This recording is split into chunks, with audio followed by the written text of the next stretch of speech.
拥有七窍玲珑心的比干，当年在朝廷之上将心脏掏给纣王和妲己之后，一个帅气转身走出大殿。虽然拥有了姜子牙给的护心符咒，但比干问了卖空心菜的菜贩：“菜空心亦能活？人呢？”菜贩不明白，理所当然的回答：“人无心，当然活不成了。”护心符咒立地破解，一代忠臣就此 game over。这个故事告诉我们什么呢？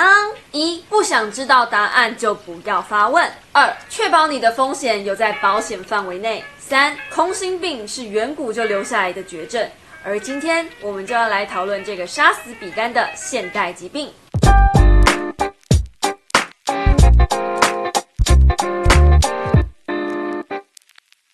Guys， 我是Neko 五喵，欢迎回来说书时间五喵。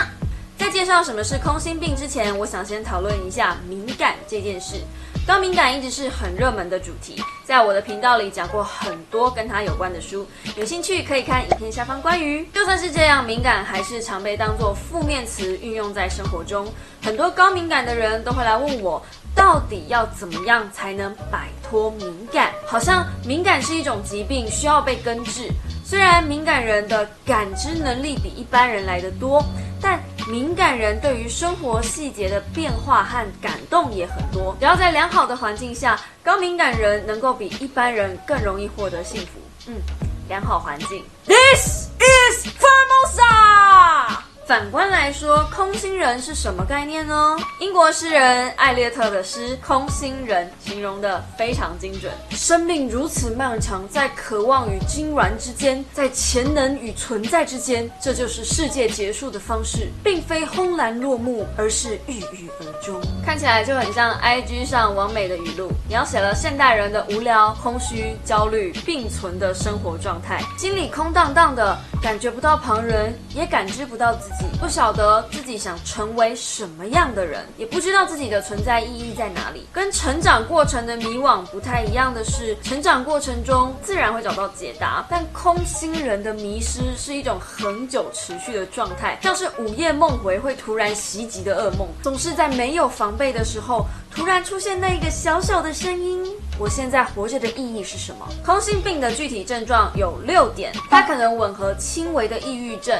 情绪低落、兴趣减退、快感缺乏等等，只是症状都不严重，所以很难被发现，跟倦怠有异曲同工之妙。患者可能有强烈孤独感和无意义感，无法感受与这个世界的连结，所有的关系都变得非常虚无，可有可无，也不知道为什么要活着，也不明白活着的意义和价值是什么。即便得到了想要的东西，内心还是空荡荡的，非常在意别人的看法，所以通常人际关系非常良好，只是生活重心都围绕着他人，变得非常疲惫，常常会觉得我不是那么想要去死，但我找不到活着的理由，常被自杀念头的族群。通常问题不是1-2天就形成的，甚至是国中、高中就开始有这种迷惘，是自杀自残的高危险群。空心病不是一个靠改变负念头就能缓解的症状，因为它对面没有正负评价，而是一个认知。想摆脱，只能从家庭问题和早期创伤下手。空心是一种很特别的心理疾病，和高敏感不同，它几乎是对这个世界麻木不仁，不再感受，也无法感受。但是空心病的患者完全不会影响生活中表现状态。成绩好的学生、工作表现良好的同事、有钱有闲的成功人士，都有可能对生活失去热情和兴趣，因为世俗意义上的功成名就，对于他们来说，并不能得到心理层面的满足。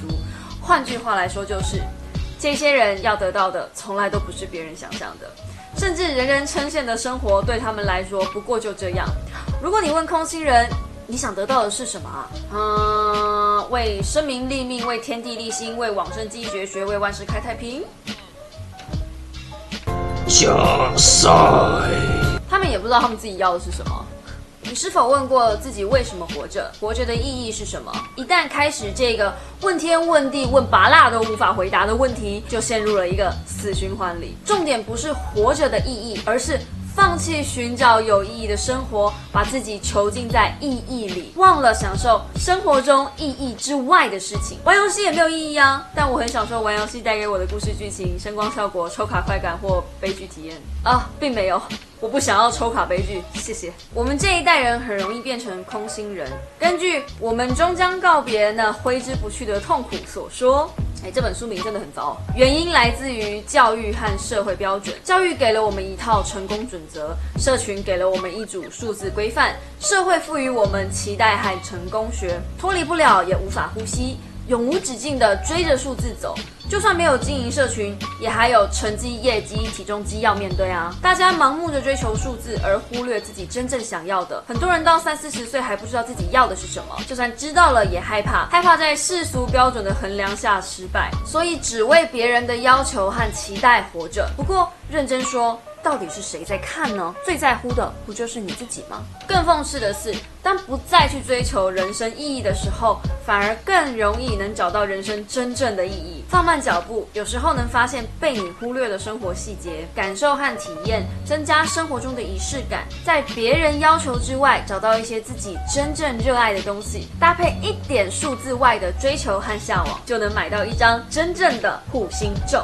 这本书有点特别，它分成6个面向：爱情、人际关系、快乐、生活、自我、情绪。由网友提出不同的问题来进行解答。以往我看到这种书都会觉得，嘿，又来一本鸡汤。结果看完才发现，这本书很有料是认真解答，不是随便乱来。而且里面很多两性的问题回答得非常到位，像是分手之后还能是朋友的3个条件，或是恋爱到底是性格相似还是互补比较好。这些问题以前我就想过，发现作者有很多地方跟我想的都差不多，可以算是价值观非常贴近的一本书。里面随便挑一篇都是可以拿来完整聊15分钟以上的大题目，好到我可以直接挪用内容来做说书，因为内容实在是太多太广，用句很浅讲得很深，我觉得我就点到为止，留下给大家看。它是一本可以放在书柜上，当你有疑难杂症的时候就去翻翻的解答圣经。我不会说它全然是正确解答，但这种书最迷人的地方就是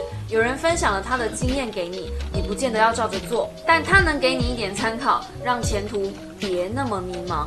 我是奈可无喵，如果你喜欢我的影片，请用订阅代替掌声，或者在下方帮我按个喜欢让我知道。行有余力的话，按下加入按钮，1个月75块钱，请我喝杯茶，让我继续跟你分享一本好书。那么我们就下个星期2晚上8点同一时间说书时间再见喽，大家拜拜。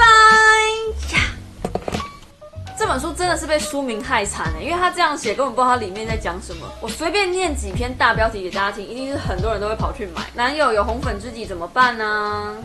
小心第三者心态毁了你们的关系呀！他付出的越多才会越珍惜你呀！你们并不是真正的亲密呀之类的，反正就是非常多那种两性的东西。有了这本，你也可以是恋爱大师。